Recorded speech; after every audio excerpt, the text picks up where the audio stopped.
सुनली कि सैया तो हर प्रेम के पुजारी बा। करत सेवा उ दिन रात भारी बा। अरे तो तू कैसे चल हो? सही बात बा। सुनली कि सैया तो हर प्रेम के पुजारी बा। करत सेवा उ दिन रात सहारी बा।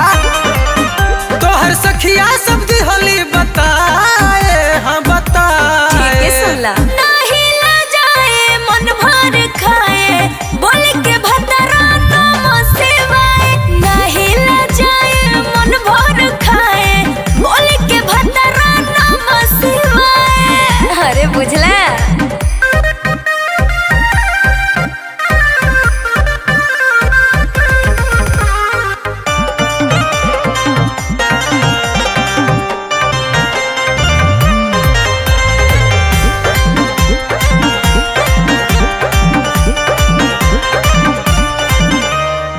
कितना बड़ाई करी सैया दिलदार के, खुशी अगर बहुती उड़िए में जार के। हमरो से बेसी भइल भतरे का मीठ हो, प्यार में हमरा रहे का बोलतीत हो।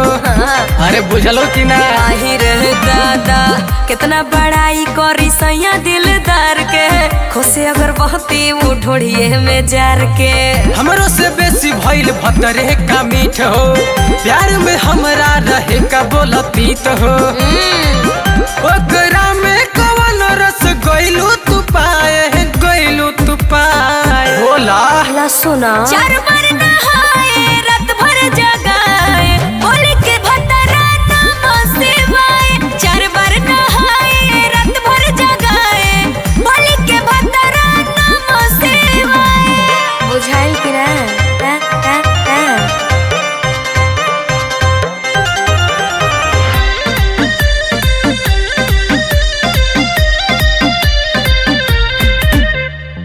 जमन पावर बाटे पिया में हमार हो, बिड़ जाले सहिया तो करेले हद पार हो। खुशी में बारू जबले मिला तमाजा, एक दिन आईबू तू विक्रम के आगा।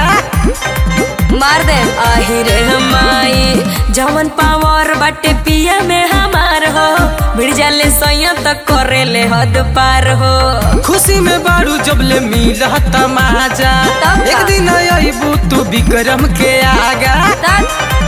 गंगा मुँह के कर दी है टाटा हो बाय बाय, टाटा हो बाय बाय। अरे जा जा। पास में बुलाए घंटी दबाए, बोले के भतरा नाम सेवाए। पास में बुलाए घंटी दबाए, बोले के भतरा नाम सेवाए। अरे तारा से ज्यादा माने ला हो।